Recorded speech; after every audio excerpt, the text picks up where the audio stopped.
Bharatiya Janata party की इस पत्रकार वार्ता में आप सबका स्वागत है। सबसे पहले तो मैं हमारा सनातन पर्व जो आसन है, आने वाला है, उस रंगों के पर्व की, होली उत्सव की बहुत सारी शुभकामनाएं देता हूं। आज एक विशेष मंतव्य के तौर पर आपके समक्ष प्रस्तुत हुआ हूं। अभी और संयोग से मैंने ही पार्टी को आग्रह किया, फिर अध्यक्ष जी का मुझे निर्देश मिला। पिछले दिनों रीट की परीक्षा थी और अनायास परीक्षा केंद्रों के आगे से निकला, भीड़ देखी, पूछा, पता लगा रीट की परीक्षा चल रही है। सुबह से शाम तक अलग अलग जगह गया, प्रदेश के कई हिस्सों में। मन में उत्सुकता थी कि किसी जमाने में ऐसे रीट की परीक्षा और भी हुई थी। मुझे उत्कंठा ज़्यादा थी। शाम को जब परीक्षा पूरे तरीके से संपन्न हो गई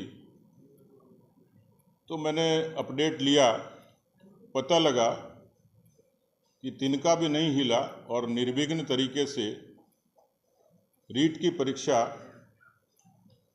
अच्छे तरीके से संपन्न हो गई। मुझे ध्यान आया कि जब हम लोग विपक्ष में थे, 18 से 23 तक अशोक गहलोत जी की कांग्रेस पार्टी की सरकार थी।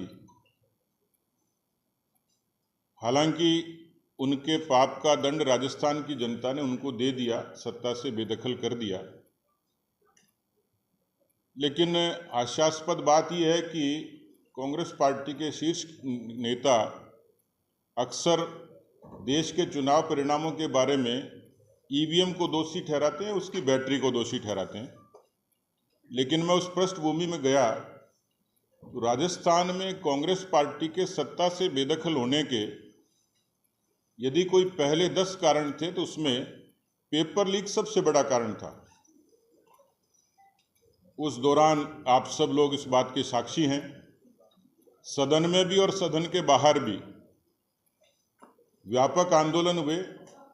कांग्रेस की सरकार के पास में कोई जवाब नहीं होता था।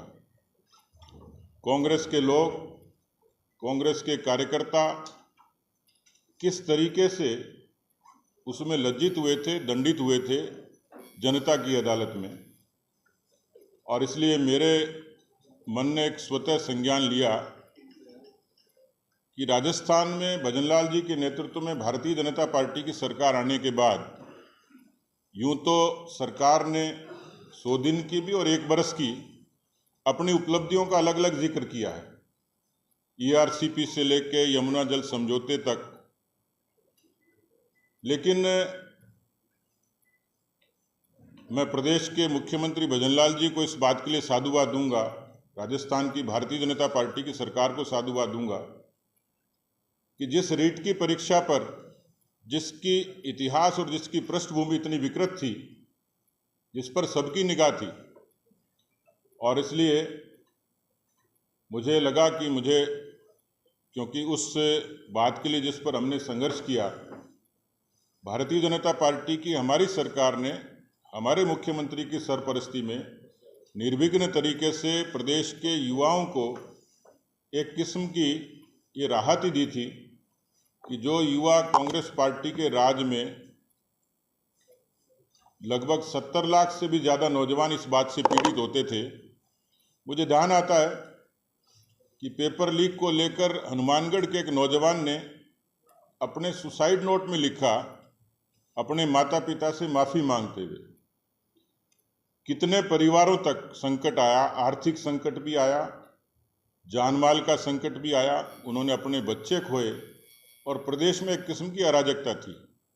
तो मेरा विशेष तौर पर आज का मंतव्य तो ये था, एक लंबी फहरिस्त है कि किस तरीके से कांग्रेस पार्टी के शासन में 2019 में पुलिस भर्ती परीक्षा का, पटवारी भर्ती परीक्षा का, लाइब्रेरियन का, 2021 का रीट का, कांस्टेबल 2022 का, वन रक्षक का, वरिष्ठ अध्यापक का, जेईएन का, सब इंस्पेक्टर का, ये तमाम ऐसी परीक्षाओं की एक लंबी फहरिस्त है जिसमें इस तरीके का पेपर लीक हुआ। और पेपर लीक का ये मुद्दा केवल देश तक सीमित नहीं था, इसकी गूंज दुनिया में भी हुई। राजस्थान की कांग्रेस पार्टी की मौजूदा सरकार के समय जिस तरीके से नौजवानों को सपने तोड़ने का काम कांग्रेस पार्टी ने किया, उसके कारण पूरा राजस्थान दुनिया में बदनाम हुआ और कांग्रेस उसकी सीधे सीधे दोषी थी। इसलिए मैं अपने ही इनिशिएटिव पर इसको मैंने आग्रह किया था कि एक ऐसा मसला है जिसका हम लोग उससे ताल्लुक़ रखते थे। मैं सरकार को भी और मुख्यमंत्री जी को साधुवाद दूंगा कि उन्होंने ये सारा काम किया, क्योंकि मुझे ध्यान आता है कि किस तरीके से उस समय पुलिस का भी दमन चक्र चला। हम मुद्दों की लड़ाई लड़ रहे थे। पेपर लीक पर सदन में भी जिस तरीके से कांग्रेस पार्टी के लोगों ने आचरण किया था, सड़क पर भी हमारे आंदोलन को दबाने के लिए कितनी लाठियां, वाटर कैनन, गिरफ्तारियां जिस पैमाने पर की थी, वो सरकार के दमन चक्र का एक बड़ा उदाहरण है। लेकिन मैं समझता हूं कि जो सरकार ने आने के बाद हमारा जो अपना एक संकल्प पत्र था, उसमें हम लोगों ने इस बात का संकल्प किया था कि हमारी सरकार आएगी तो पेपर लीक के सभी उस पर तो SIT गठित हुई और भर्ती परीक्षाओं में 16 जो भर्ती परीक्षाओं के पेपर लीक के जो प्रकरण थे, लगभग 19 प्रकरण, उसमें अनियमितताएं भी थी। फर्जी डिग्री, फर्जी खेल प्रमाण पत्र, फर्जी विकलांगता, डमी, ऐसे कुल 125 प्रकरणों में 125 समेत कुल 144 इसका अनुसंधान चल रहा है। 144 प्रकरणों में 98 प्रकरण में SIT के गठन के बाद SOG ने मामले दर्ज किए और 23 प्रकरण का SOG संज्ञान लेकर अनुसंधान कर रही है। SIT के 57 प्रकरणों में अब तक 329 लोग गिरफ्तार किए गए और 146 लोग अभी भी न्यायिक अभिरक्षा में हैं। कुल मिलाकर प्रदेश की सरकार का ये एक संकल्प है, RAS 2025 और रीट के ये पेपर होना अपने आप में मैं मानता हूं कि पिछली बार की अराजकता के मुकाबले सरकार की एक बड़ी सफलता भी है और नौजवानों के प्रति सरकार का जो